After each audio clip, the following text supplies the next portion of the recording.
پتہ نہیں عمران خان صاحب کس کو ڈرا رہے ہیں کہ پاکستان 3 ٹکڑوں میں بٹ جائے گا۔ پتہ نہیں وہ کون لوگ ہیں جو خان صاحب کے اس بیان پر طیش میں ہیں کہ فوج تباہ ہوگی، پھر ہم سے ہماری جوہری ہتھیار چھینے جائیں گے اور اس کے بعد ملک کے 3 ٹکڑے ہو جائیں گے۔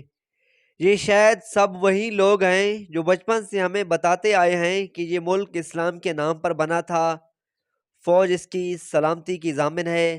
اگر اسلام نہ ہوتا، اگر فوج نہ ہوتی تو اس ملک کے ٹکڑے ہو جاتے۔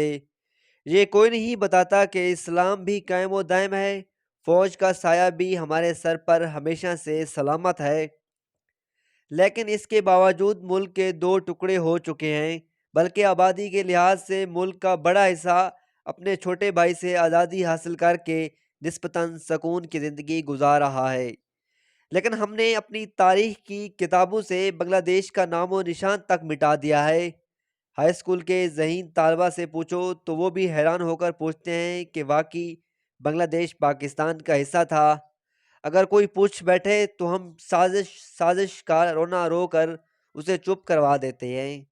اگر ہم ٹکڑے ہونے والی بات کو مانا ہی نہیں تو 300 بھی ہو جائیں تو ہمارے خوابوں کے پاکستان پر کوئی آنچ نہیں آ سکتی۔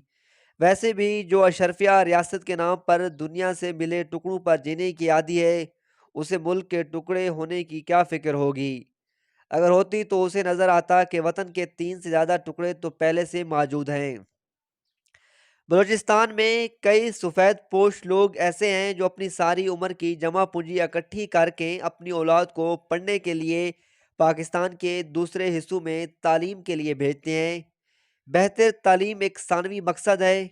وہ اپنے بچوں کو لاہور، کراچی اور اسلام آباد اس لیے بھیجتے ہیں کہ انہیں یقین سا ہو چلا ہے کہ اگر ان کا بچہ ہائی اسکول کے بعد بلوچستان کے کسی تعلیمی ادارے میں پڑھا تو چاہے وہ سیاسی ہو یا غیر سیاسی، ایک دن غائب کر دیا جائے گا۔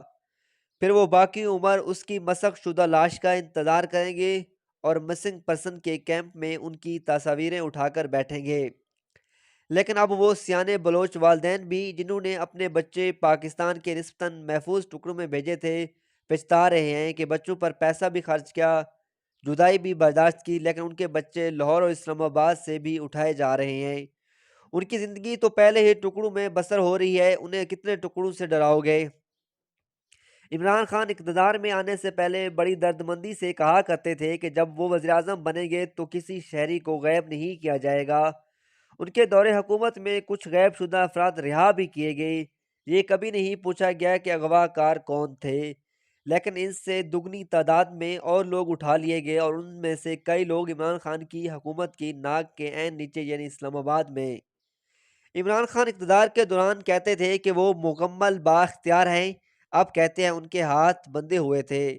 شہباز شریف کے رفقا بھی ابتدائی دنوں میں یہی کہتے پائے گئے کہ ان کے ہاتھ بندھے ہوئے ہیں۔ قوم تو یہی سمجھے گی کہ ہمارے تمام منتخب وزیر اعظم کے ہاتھ بند دیے جاتے ہیں اور صرف اس وقت کھولے جاتے ہیں جب ان کے ہاتھوں میں کشکول دے کر دنیا میں بھیجانا ہوتا ہے کہ جاؤ کچھ مال پانی لے کر آؤ تاکہ گلشن کا کاروبار چلے۔ عمران خان کے مخالفین یہ بھی مطالبہ کر رہے ہیں کہ ان کے ٹکڑے ٹکڑے والے بیان کے بعد ان کی زبان بندی کے لیے ریاست کچھ کرے۔ ملک کے پہلے 2 ٹکڑے بھی زبان بندیوں کی وجہ سے ہوئے تھے۔ خان صاحب کا دل دکھی ہے، انہیں بولنے دیا جائے۔ اگر ان کی باتیں پسند نہیں تو گاؤں کی اس بوڑھی عورت والا قصہ یاد کیا جائے جس کا مرغا صبح ہی صبح اذانیں دے کر پورے گاؤں کو جگا دیتا تھا۔ مائی گاؤں والوں سے ناراض ہوئی تو اپنا مرغا بغل میں دبا کر گاؤں چھوڑ چلی، اس دھمکی کے ساتھ کہ دیکھتی ہوں اب اس گاؤں میں صبح کیسے ہوتی ہے۔ اگر آپ کو ہماری یہ ویڈیو اچھی لگی ہے تو پلیز ہمارے چینل کو سبسکرائب کریں۔ اس طرح کی لیٹسٹ اپڈیٹ ہم آپ لوگوں تک بآسانی پہنچاتے رہیں گے، تو ہمارے چینل کے ساتھ جڑے رہیے گا۔ Thanks for watching friends.